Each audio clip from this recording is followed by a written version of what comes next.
부활주의를 시작으로 우리 삶의 모든 것들이 다 새로워진 줄 믿습니다.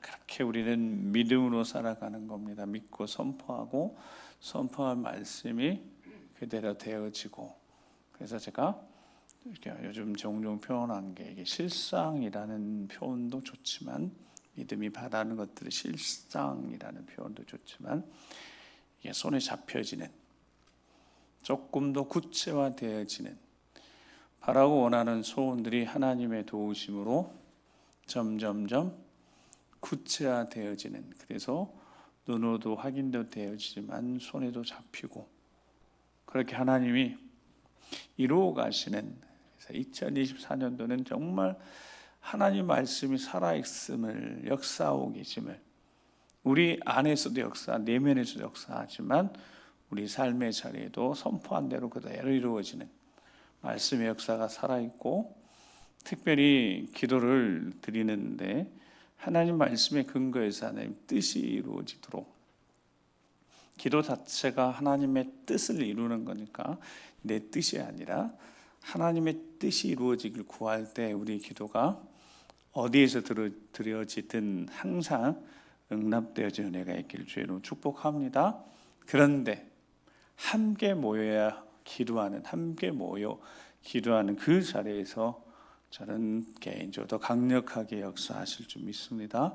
함께 기도하는 그 자리에 함께 오셔서 기도할 수 있으면 좋겠습니다. 욥이 두 번째 반격을 하는데, 표현이 그렇습니다. 두 번째 반격을 하는데, 오늘 내용을 딱 정리하면 이렇게 정리할 수 있습니다. 욥이 상당히 마음 생각에 여유가 생겼습니다. 그래서 먼저 정리하면서 욥의 여유가 어떻게 나타났는지를 보면 1절, 2절, 1절부터 3절 말씀까지 같이 한번 1절, 3절 말씀 같이 한번 읽어보겠습니다. 시작.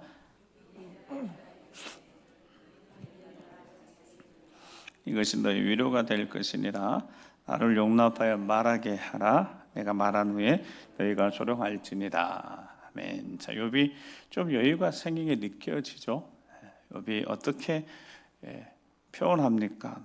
내 말 한번 자세히 한번 들어보라고. 이것이 너희에게 위로가 될 것이다.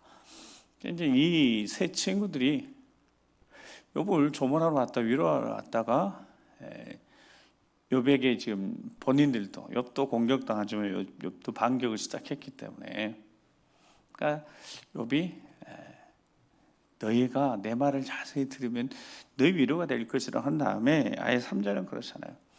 일단 내 말 좀 들어보고 나한테 좀 기회를 주고 내 말을 한 다음에, 듣고 난 다음에 너희가 조롱해도 얼마든지 조롱해라. 즉 이게 무슨 말이냐면, 이제 요즘 표현으로 치면 타격감이라는 게 있습니다. 그러니까 상대방을 좀 불편한 말이나 상대방의 마음을 조금 다치게 할 수 있는 이런 표현을 쓰는데, 상대방이 예전 일도 타격감이 없는, 상처가 된다거나 그 사람이 무슨 말을 했는데 거기에 대해서 별 반응이 내 안에서, 마음속에, 생각 속에서 이게 타격이 없는 거예요. 자, 그런 욥이 이제 그만큼 영적으로, 지금 욥이 육체적으로는 쇠약해진 것은 현실이고요. 이제 진짜 욥도 느끼기에 내 호흡이 얼마 남지 않는 것이 욥이 느끼고 있는데, 이 과정에 마치 그 이제 여러 이야기가 있어요. 정어리를 이렇게 잡으면 금방 죽으니까 이렇게 멀리 담아서 가는데, 그 천적 하나 넣어 놓으니까 계속 천적이 넣어 놓으니까 쫓아다니면서 계속 가니까 이 청어리가 오래 산다고 그러잖아요. 아니면 이제 금방 죽어버리는데, 욥이 어느 순간 보니까 이 세 친구들의 이 거친 공격들 때문에 마음도 분명히 상하기도 했고,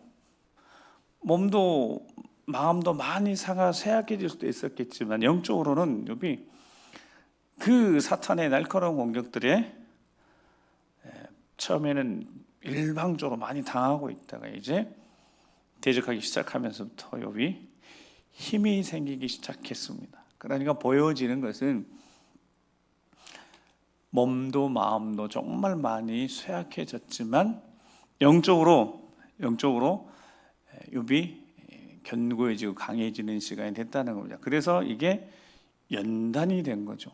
그냥 고난이 고통으로만 끝나버리면 너무 고통스럽고 아프고 우울하고 막 죽고만 싶고 이런 사탄이 끌고 가려고 하는, 주저앉히려고 하는 길로 계속 욥을 공격해 보지만 욥이 고통으로 끝나는 것이, 그것이 이제 연단이 되어져서 욥이 이 정도 여유가 생깁니다. 그래, 조롱하는 거, 얼마든지 조롱하는 거 조롱해라. 그런데 내가 하는 말 좀 들어보고 난 다음에 조롱하라는 거예요. 이게 이제 타격감이 없는 겁니다. 즉 예수님이 이렇게 말씀하셨어요. 실족하게 하는 일은 없을 수는 없겠지만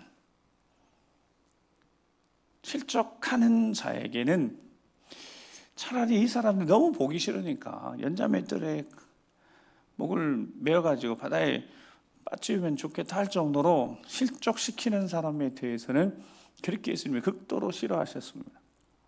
근데 더 중요한 것은 실족시키는 일들을 의도적으로 하는 이들이 있을 수 있지만 대부분 그러지 않으니까 실족 당하지 않아야 합니다. 그것이 더 중요합니다. 그게 신앙의 성숙이고 영적인 연단의 과정을 통하여서 웬만한 공격에도 별로 타격감이 없는, 예전 같으면 한마디 들으면 휘청휘청해가지고 쓰러지고 맨날 며칠을 막 앓고, 이런 신앙은 이게 이제 연단이 안 돼서 뿌리가 약해서 막 흔들리는 거예요. 근데 이제는 별로 타격감이 없는 거예요. 이해가 되실 거예요. 타격감이 없는 거예요. 그것을 굳이 그렇게 내가 타격을 입어가지고 마음 상해하고 막 고통스러워하고 마음속에 올라오는 이 감정들 잘 추스리지 못하고 힘들어할 이유가 없어요.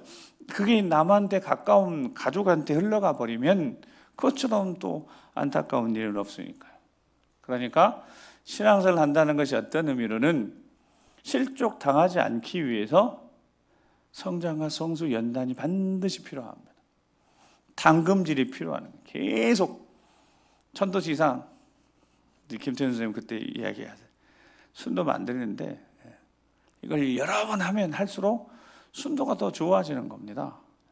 99.99, 999, 999 이 뒷자리 7 이상까지 안 된다고 하던가요? 자, 그렇게 해서 순도를 높여가는 당금질을 하나님이 하실 수밖에 없는 겁니다. 여러분, 하나님이 그렇게 하셔야 돼요. 왜냐하면 왜 그렇게 하시겠어요? 임마누엘 하나님 왜 그렇게 하시겠어요? 실족 당하지 않기를 원하시니까. 그러니까 실족시키는 존재들은 사탄에 의해서 사탄이 끊임없이 역사하니까 누구든 목사를 포함해서 누구든 사탄의 일시적인 도구로 사용될 수도 있으니까, 그 어떤 한마디 때문에 누군가가 마음 상한 일이 생길 수도 있는데 뭐 하지 말자고요? 실족 당하지 말자는 겁니다. 따라서 한번 합시다. 실족 당하지 말자. 자, 시작. 아멘. 왜 아멘 안 하셔요? 3분밖에 아멘 안 하시네. 실족 당하지 말아야 합니다. 타격감이 없어야 되는 거예요. 그게 나한테 오는 것이라고 생각하지 말고, 예전 제가 몇 번 표현해, 이렇게 여러분 화살이 나한테 날아오면 어떻게 하면 되는 줄 아세요? 화살이 날아오면 이렇게 피하면 돼요. 이렇게 지나가면 되는 거예요. 그러니까 사탄은 그렇게 공격을 하는 거예요. 말로. 사탄이 그렇게 공격을 하는데 세 친구들 욥에게 계속 화살을 쐈단 말이에요. 처음에는 욥이 그걸 다 받았어요. 자신을 막 찔렀던 거예요. 근데 욥이 이 과정을 이렇게 거치면서 이제 여유가 생긴 겁니다. 조롱하려면 해봐. 계속 방언은 했어요. 욥에게 이렇게 이야기하는 거잖아요. 네 죄 때문이야.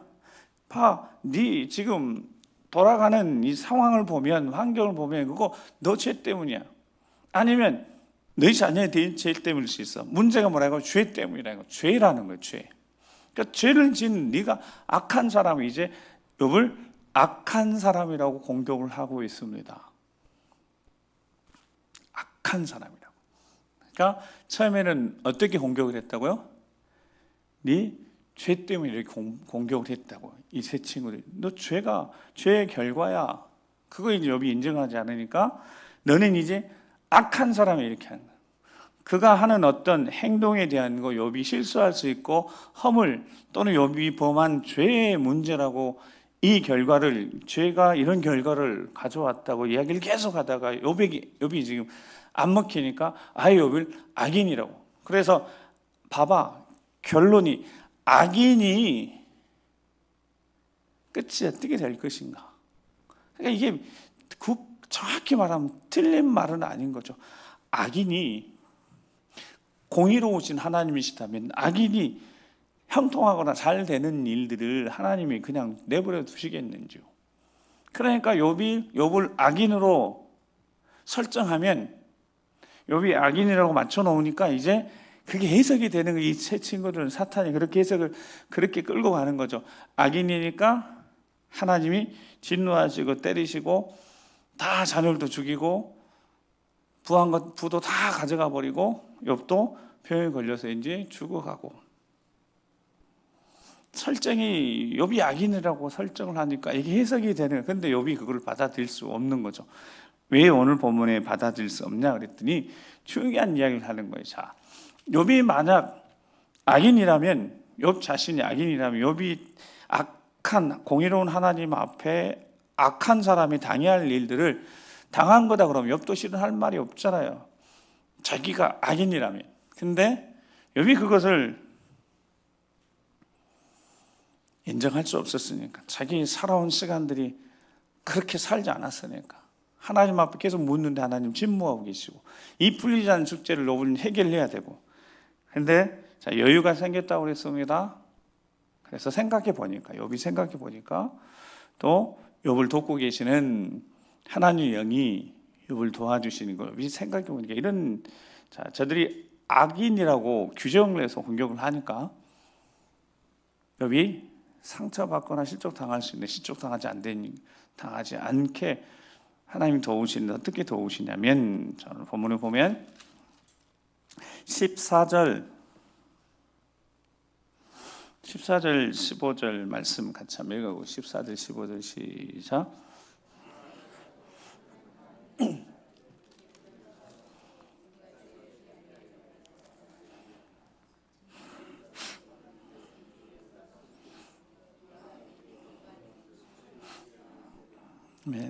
이게 무슨 뜻이냐면 자, 악인들이 무슨 말을 하냐 이 말은 욥이 소바락이나 그 친구들에게 야, 악한 사람이 도대체 무슨 말을 하는지.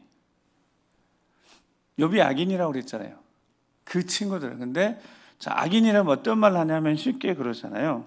자, 14절 보면 그들은 하나님께 말하기를 우리를 떠나서 우리가 주의 도리 알기를 바라지 아니합니다. 우리는 하나님 알고 싶지도 않고 알려고 하지 않는다고 하는 사람들이 악인인 거잖아요. 15절에 전능자가 누구이 우리가 섬기며 우리가 그에게 기도한들 무슨 소용이 있겠네. 여러분 악인들이 이렇게 말을 하겠죠. 근데 하나님을 믿는 사람들은 적어도 그런 말 할 리가 없잖아요. 은혜를 구하고 있고 하나님 긍휼히 여겨달라고 욥이 기도하지. 전능자가 어디 있는지 그 전능자의 기도한들 무슨 소용이 있는지 이런 비난하고 이런 자는 적어도 아니잖아요. 그러니까 지금 모순이 생긴 거예요. 그 친구들이 지금 이렇게 계속 욥을 공격하는데 이제 모순이 생기잖아요. 욥을 악인으로 규정하고 나니까 그래 네 악인이니까 이런 결과가 왔잖아. 맞지? 항복해, 굴복해 이렇게 하는데 욥이 가만히 생각해 보니까 이 도식 속에 이게 맞는 말인 것 같지만 생각해 보니까 악인들은 절대 그렇게 하지 않는 거죠. 악인들이 무슨 이런 이야기를 하겠어요. 욥처럼 죄하신 분 하나님이시고 주신 분 하나님이시고 취하신 분 하나님이십니다. 이렇게 욥이 이야기하고 있지. 하나님 앞에 은혜를 구하고 불쌍히 여겨달라 기도하고 있지. 무슨 전능자가 어디 있고 그 듣는 자라고 말하는 그들에게 기도하는데 무슨 소용이 있느냐 이렇게 말하는 사람들이 진짜 악인인 거죠. 여러분 그럴 리가 없잖아요. 자, 우리가 믿음으로 살아간다는 것은 옆처럼 똑같은 거예요. 현실이 있는 거예요. 사탄은 어떻게 계속 끌고 가냐면 뭔가 우리한테 그렇게 자꾸 끌고 가는 거예요. 너희 죄, 너희 허물이 가져다 든 결과야. 자, 그렇게 했을 때 성령은 어떻게 우리를 만드시냐면 성령이 거룩한 영이시고 성결의 영이시고 조명하시는 정결케 깨끗하게 하신 영이시니까 정말 우리 연약함, 우리 죄악을 드러내게 하셔서 회개케 하시잖아요. 회개의 영이시니까 깨닫게 하시고 돌이키게 하시고. 욥이 이전에 그랬잖아요. 처음에 등장했을 때 욥이 어떤 사람이었냐, 하나님도 인정하는 의인이라고, 동방의 의인이라고. 그가 하나님 앞에 늘 정직하고 진실하게 살려고 했고 자녀들을 위해서 아침마다 제사를 드릴 정도로 어떻게 해서든 하나님 앞에 거룩하고 정직하고 정결하게 살려고 했던 사람, 삶의 방향에서 그랬던 사람, 그게 하나님의 영의 역사하심인데 사탄은 그게 아니잖아요. 죄인으로, 악인으로 찍어서 넘어뜨리려고 하고 있으니까 하나님과 욥과 하나님과 우리 사이를 이렇게 갈라놓으려고, 거리를 내려고, 사이를 내려고 하는 존재가 사탄이니까 욥이 그 실체를 이제 하나하나 사탄의 존재를 깨닫고 간파하고 본격적으로 반격이 시작하는데, 그 반격이 연단의 과정을 통한 다음에 더 이상 타격이 없을 그때쯤 이제 공격하는 겁니다. 그들의 논리를 반격하는 겁니다. 예수 믿고 신앙생활 하는데 믿음이라는 것은 그냥 무조건 다 덮어놓고 그냥 다 믿는 게 아니잖아요. 성경에 성령은 지혜의 영입니다. 지식의 영이시다고. 즉 뭔가를 읽고 배우는 과정 속에 깨닫게 하시는, 알게 하시는 지식의 영이시기도 하시지만 분별하는 지혜의 영이시기도 하시잖아요. 지혜의 영이십니다. 그러면 이게 사탄의 속임수인지 이걸 분별해내야 되는 거죠. 사탄이 속임수임을 분별해내지 못하면 걸려 넘어집니다. 왜냐하면 사탄은 덫을 놓으니까요. 예수님이 부활의 주일날, 부활의 첫 소식이 예수님이 분명히 부활하셨다는, 이것이 부활의 새아침의 첫 번째 좋은 소식이고, 이 좋은 소식이 유대부터 시작해서 온 세상에 퍼져나가야 되는데, 부활의 새아침에 어떤 일이 있었다고요? 어떤 일이 있었다고 그랬죠? 사탄이 부활의 첫 소식이 전해지기 전에 어떤 거짓 소문을 퍼뜨렸습니까? 로마 군인들이 무덤을 지켰는데 보니까 굴려져 있고, 무덤 문이 굴려져 있고 보니까 없어요. 그걸 빨리 보고했습니다. 무덤이 굴려져 있고 시신이 없다. 대제사장 바리새인들이, 산헤드린 공회가 모여서 그들에게 어떻게 했어요? 군인들에게 돈 많이 주고 매수해가지고 퍼뜨리라는 거예요. 우리가 졸고 있을 때 밤에 제자들이 몰래 와서 시신 도둑질이 갔다. 그리고 부활했다고 지금 속이고 있다. 군인들이 걱정한 거죠. 우리가 지금 직물유기에 자버린 걸 어떡하냐. 그 걱정하지 마라. 우리가 다 책임진다. 그렇게 해서 어떻게 됐다고? 부활의 새아침에 부활의 소식이 전해지기도 전에 어떤 소식을 먼저 퍼뜨렸다고요? 예수님 시신을 제자들이 훔쳐가고 도둑질에 가서 부활했다고 속였다. 이게 왜 소문이 싹 퍼진 거죠? 이게 사탄의 역사입니다. 사탄의 역사. 끊임없이 사탄이 역사합니다. 욥에게, 우리에게, 고난당하는 우리에게, 예수 믿고 구원받았지만 고난한다는 것은 아니니까요. 이 고난 속에 있는 우리들을 사탄이 그렇게 흔들어서 하나님과 사이를 내리고 하는 것, 즉 하나님 원망하게 만드는 겁니다. 왜 하필 나에게 이런 일들이, 왜 내게 이런 일들이? 욥이 끊임없이 욥이 생각을 지키는 게 있어요. 자, 건강이 계속 나빠지면 이 생각을 지키기 어려운 거예요. 어떤 생각이냐면, 나는 하나님 앞에 이렇게 정직하고 진실하게 예배하며 살았는데, 하나님, 이게 웬일입니까? 왜 하필 내게 이런 일이 일어났습니까? 하면서 하나님 원망하고자 하는 마음들이 계속 올라왔을 때 욥이 직접 원망하지 않고 생일을 저주하거나 하나님을 향하여 계속 요청했다고 하나님 뭔가 하나님 응답해 주시라. 근데 하나님 계속 침묵하시는 거예요. 하나님 욥을 믿으실 수밖에 없으셨으니까. 욥이 잘 버티고 견뎌내는 것밖에 없었으니까. 다른 방법이 없었으니까. 버티고 견디는 것은 하나님이 도우실 수는 있으시지만 그게 욥의 마음을 어떻게 붙잡아 주시는 것은 욥이 해야 되는 일이니까. 사탄이 끊임없이 흔드는데 그래서 오늘 욥이 이렇게 사람이 성숙하고 커졌습니다. 예전에는 이 세 친구들에게 공격에 막 흔들리고 거기에 막 화가 나기도 하고 때론 그들을 공격하기도 했지만 욥이 강해지고 견고해졌습니다. 확실해졌습니다. 타격감이 없어졌습니다. 왜냐하면 연단이 되어졌기 때문이었습니다. 더 강해졌어요. 영적으로 강해졌습니다. 봐봐라. 악인들이 하는 말들이, 악인들이 보통 특징들이 그거 아니에요. 하나님 인정하지도 않고 뭔가 이 땅에서 자신들의 노력과 결과로 번성되고 형통한 거 다 자기 영광을 삼는 자들이지, 전능자가 있기는 하나라고 비웃는 자들이지, 전능자가 있다면 그분에 대해 기도한다고 그래서 무슨 도움이 무슨 소용이 있겠냐 이렇게 비웃는 자들이 약한 자들인데 여러분 절대 그렇지 않잖아요. 여러분 절대 그렇지 않습니다. 하나님의 사람들이 그럴 리도 없고요. 자, 그래서 죄의 문제는 죄의 문제, 결국 이게 죄의 문제니까요. 욥을 포함해서 우리 모든 인생들이 가지고 있는 이 죄의 문제. 요한복음 9장에 보면 나면서부터 보지 못하는 이런 사람, 제자들이나 그 당시 이 사람들은 뭐라고 예수님께 물어봤다고, 무슨 생각을 가지고 있어서 예수님께 뭐라고 여쭤봤다고, 제자들도 이 사람이 이렇게 저주를 받고 태어난 게 나면서부터 천천적으로 보지 못하는 이 저주스러운 삶을 타고난 게 누구 때문입니까? 누구의 죄 때문입니까? 부모의 죄 때문입니까? 자신의 죄 때문입니까? 이렇게 물어봤지 않습니까? 제자들이. 그때 예수님이 뭐라고 하셨을까요?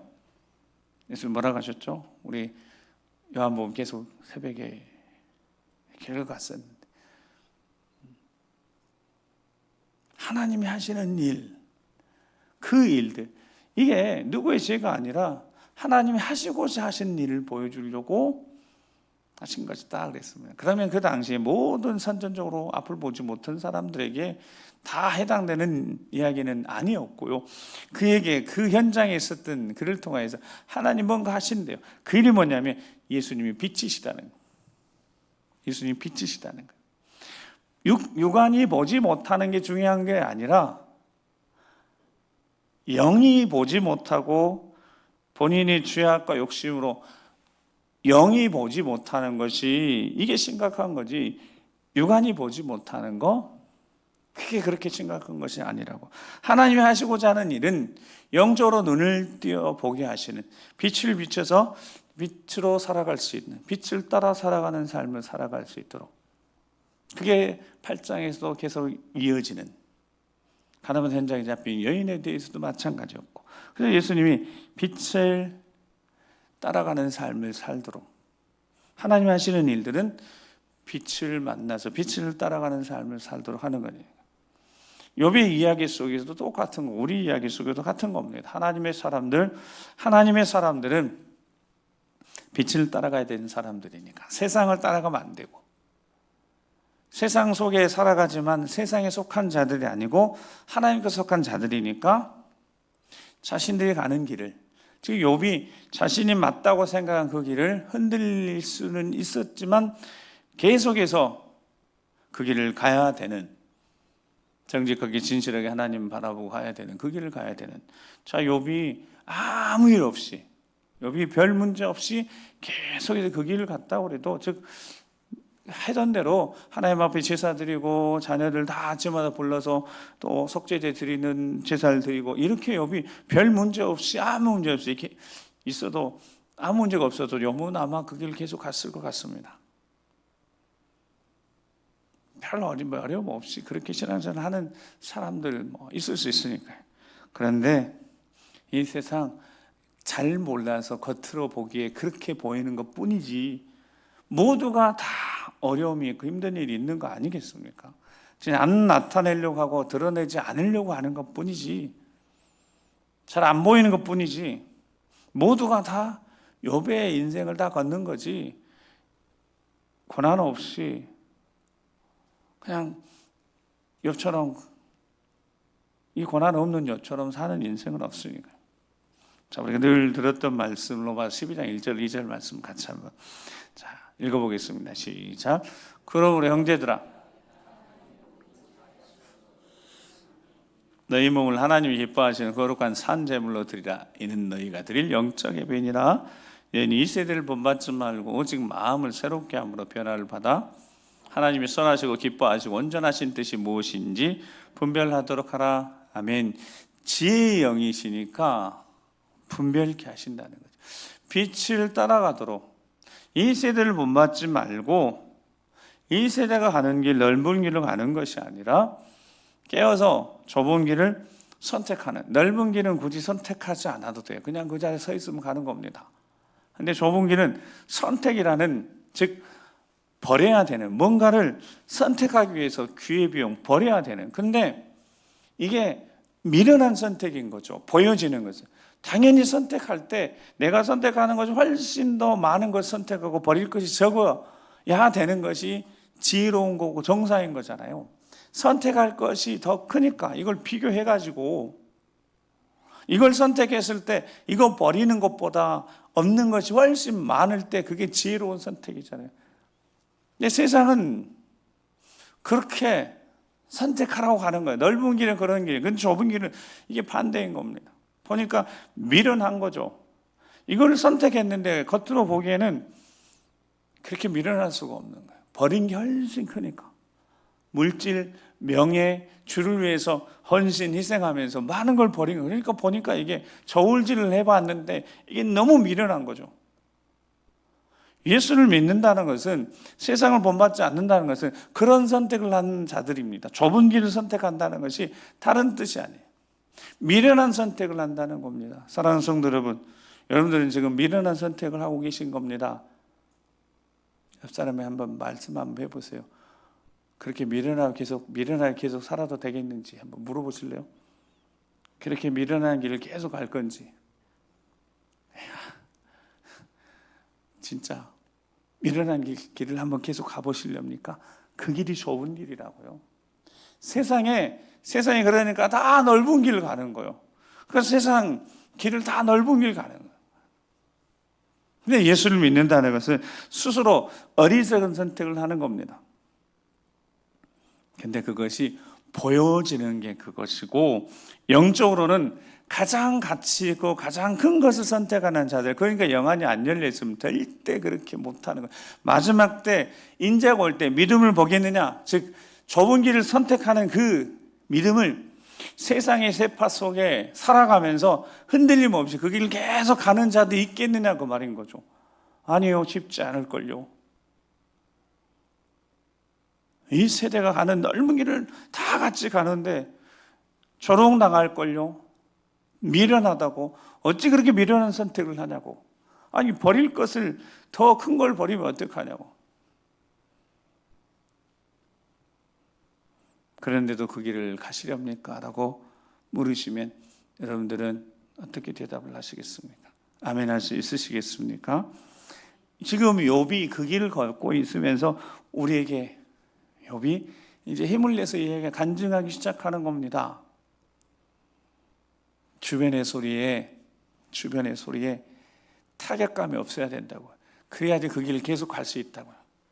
주변의 소리에 민감하면 흔들리는 겁니다. 내가 잘 가고 있나? 굳이 내가 이렇게 해야 되나? 옆에서 아니 굳이 그렇게 왜 그냥 주일 예배만, 낮 예배만 드리지 굳이 수요일까지 왜 가냐고. 비 오는데 왜 가고 눈 오는데 왜 가고 피곤하다면서 왜 가는지. 여러분, 집에서 피곤하다 그러면 옆에서 보통 뭐라고 그래요? 피곤하면 쉬라고 그러지. 피곤하면 피곤해 그러면 빨리 교회 가, 이런 사람 누가 있어요? 피곤해도 힘들어도 교회에 오셔야 합니다. 예배의 자리에 있어야 합니다. 말씀 하나로 더 듣기 위해서. 그래야지 지혜로운 선택을 할 수 있습니다. 지혜의 영이 감동하시면 버릴 것이 아깝지가 않아요. 그래서 바울이 빌립보서 3장에 뭐라고 그랬어요? 내가 육체로는 자랑할 것이 있다는 거예요. 나 이스라엘 백성이고 히브리인 중에 히브리 사람이고 베냐민 집하고 히브리인 중에 히브리인이고 바리새인, 율법으로는 바리새인들이고 흠이 없고 율법 흠이 없고 자랑할 것으로 치면 그 누구한테 안 빠지는데, 바울이 뭐라고 그랬어요? 내가 예수 그리스도를 만나고 나니 그 지식이 가장 고상해서 가장 가치 있고 소중하고 최고. 그러면 그것을 선택한 걸 밖에서 봤을 때는, 믿지 않는 사람들이 봤을 때는 그거 얼마나 미련한 거예요. 사울이라는 청년은 정말 성공할 수 있는 모든 걸 다 가진 사람이었는데 다 버려버렸습니다. 예수 그리스도를 하나 딱 붙들고 나머지는 다 버렸어요. 그 선택이 좁은 길 선택하는 것이고, 이 마지막 시대 그런 선택을 할 수 있는 사람들이 있어야 될 것인데, 우리 할아버지 할머니 부모님들 그렇게 선택하셨다면 우리 자녀하고 그 다음 세대들은 그런 선택하기가 쉽지 않다고요. 절대로 쉽지 않습니다. 왜냐하면 이 세대에 이미 얘네들이 다 젖어 있으니까 분별이 안 되는 거예요. 다 같이 가는 길이니까 분별이 안 돼. 이 길이 제대로 된 것인지 분별할 수 있는 능력이 없습니다. 무슨 하나님의 선하신, 이게 하나님 기뻐하시는 것인지 선하신 것인지 온전한 뜻을 분별할 능력이 없어요. 난 다 따라가는 겁니다. 위험한 일인 거죠. 죄의 문제가, 즉 죄가 가지고 있는 죄성, 죄의 권세가 살아있는 동안에, 우리가 육체를 입고 있는 동안은 사탄이 끊임없이 그 죄를 가지고 틈타서 우리를 흔드니까. 그래서 우리는 죄의 문제를 반드시 요한복음 13장에 목욕하는 자는 발만 씻으라고 해서, 이 좋은 표현들을 구원파 바울수가 써서 그렇지만 죄 사함 받은 자들은 이제 발만 씻으면, 죄 씻음만 필요하다고 하는 이 표현들이 정말 좋은데 구원파가 이제 써버려서 좀 그러긴 하지만요. 자, 그러니까 죄의 문제는 성결의 영이니까 그때부터 우리 안에 죄의 마음이나 죄의 생각을 품게 하면 성령 하나님 근심하시니까, 성령이 우리를 도우실 터이니까 이 죄의 문제를 해결해야 되는데, 자, 오늘 말씀이 이제 정리하면서 출애굽기 20장에 보면 십계명에 대한 말씀을 하시면서 이런 말씀이 있잖아요. 나는 질투하는 하나님이라고 말씀하시면서, 자, 우상도 만들지 말고 우상 만들지 말고 아무 형상 만들지 말고 절하지 말고 섬기지 말라고 한 다음에, 나 네 하나님 여호와는 질투하는 하나님이다 하신 다음에 뭐라고 그랬어요? 나를 미워하는 자의 죄를 갚되 어떻게? 아버지로부터 아들에게로 3, 4대까지 이르게 하고, 나를 사랑하고 내 계명을 지키는 자에게는 어느 때까지? 1000대까지 은혜를 베푸시니라. 이걸 가지고 이스라엘의 속담이 있었습니다. 이스라엘이 가지고 있었던 속담이 하나 있어요. 그게 무슨 속담이냐면, 아버지 이가 싫으면 아들의 이도시다, 이런 속담이 있었대. 그게 이제 소위 말하는 죄 연좌된 겁니다. 아버지가 죄를 지으면 어떻게 된다고? 그 죄가 아들 3, 4대 자손까지, 이런 하나님의 그 죄 벌을 받게 하신다는 거예요. 자, 이게 무슨 뜻이었냐면, 부모로서 그만큼 죄에 대한 경각심, 부모가 죄를 보면서 자녀들이 그 부모가 지은 죄의 벌을 받아야 된다고 생각한다면, 부모가 정말 깨어서 경각심을 갖고 죄를 범하지 않기 위해서 정신 차리라는 말씀이었습니다. 질투하는 하나님, 우상을 만들거나 섬기거나 절하지 말라고 질투하는 하나님이시니까. 그 뒤에 붙여는 이 말씀은 정말 하나님이 부모로서 영적 책임만 가지고, 부모가 죄를 보면서 자녀 손들이 태어나자마자 뭐로 태어나냐면 노예로 태어나는 겁니다. 그게 누구 때문인 겁니까? 이스라엘 백성들. 태어났는데 이게 신분이요, 노예인 거예요. 잘생겨도 아무런 의미가 없고 머리가 아주 똑똑해도 아무런 의미가 없는 그냥 노예예요. 몸으로 그냥 일을 하는 노예인 겁니다. 그래서 하나님이 부모 영적 책임감을 가지라고 한 이야기인데 이게 이제 그렇게 쓰인 거예요.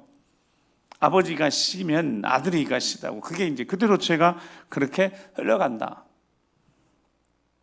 근데 하나님은 분명히 말씀하셨습니다. 예레미야 31장 27절에 31절 말씀에 보면 여호와의 말씀이니라라고 한 다음에 시간이 없으니까 29절 말씀에 보면 그때 그들이 말하기를 다시는 아버지가 신 포도주를 먹었으므로 아들의 이가 시다 하지. 그게 이제 그 쭉 말씀 속에 있었으니까. 근데 30절 말씀에 보면 신 포도를 먹는 자마다 그의 이가 신 것 같이 누구나 자기의 죄악으로 말미암아 죽으리라. 그러니까 아버지 죄를 자식에게 묻지 말도록 고라 자손에게도 그렇게 했으니까. 여호와의 말씀이 보라, 날이 이르니 내가 이스라엘 집과 유다의 집에 무슨 언약을? 새 언약을 맺으리라. 그 새 언약이 무슨 언약이냐면 31장 예레미야 31장 34절 이제 읽어보겠습니다. 시작. 너는 여호와를 알라 하지 아니하리니 이는 작은 자로부터 큰 자까지 다 나를 알기 때문이라. 내가 그들의 악행을 사하고 다시는 그 죄를 기억하지 아니하리라. 여호와의 말씀이니라. 네. 33절을 봤었어야 되는데 이제 34절 시작. 그러나 그날 후에 내가 이스라엘 집과 맺은 언약은 이러하니 곧 내가 나의 법을 그들의 속에 두며 그들의 마음에 기록하여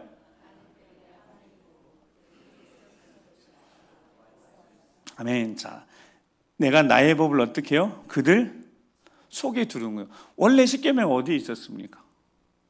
돌판에 있죠. 그걸 듣는 거예요.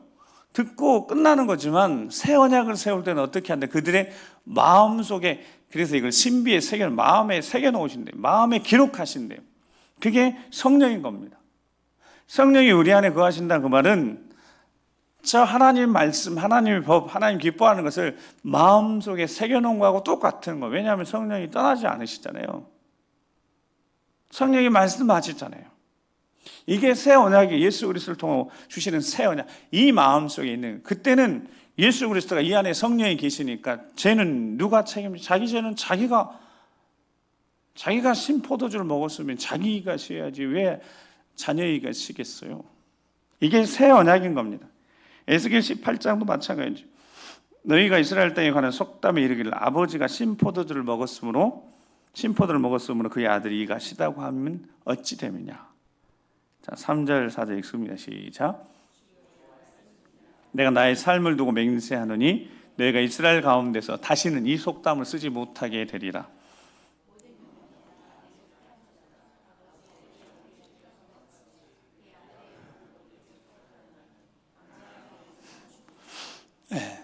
한 영혼이 소중하다는 거예요. 하나님의 새로운 언약은 예수 그리스도가 한 사람 우리 한 사람을 위해 십자가에 못 박혀 돌아가신 거니까 한 영혼이 소중하다는 거예요. 한 영혼 소중하니까 범죄하는 그 영혼만 죄값을 물어야 될 것이 아닌가.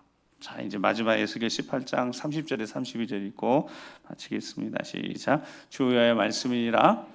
이스라엘 족속아, 내가 너희 각 사람이 행한 대로 심판할지라. 너는 돌이켜 회개하고 모든 죄에서 떠날지어다. 그래야인지 그것이 너희에게 죄악의 걸림돌이 되지 아니하리라. 너희는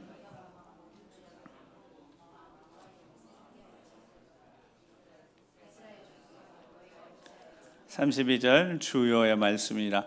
죽을 자가 죽는 것도 내가 기뻐하지 아니하노니 너희는 스스로 돌이키고 살지니라. 아멘. 하나님 정리를 하신 거요. 자, 더 이상 아버지가 신 포도주나 포도를 먹으면 아들이 신단 말 못하게 한다는 거예요. 각자 묻겠다. 근데 하나님 32절에 뭐라고 말씀해요?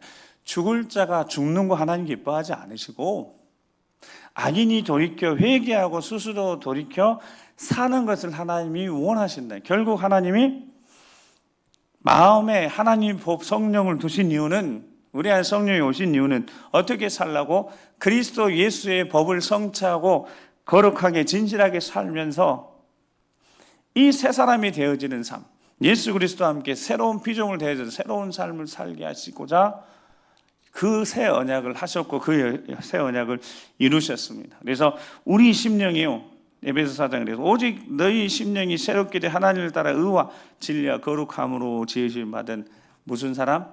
새 사람을 입으라. 아멘.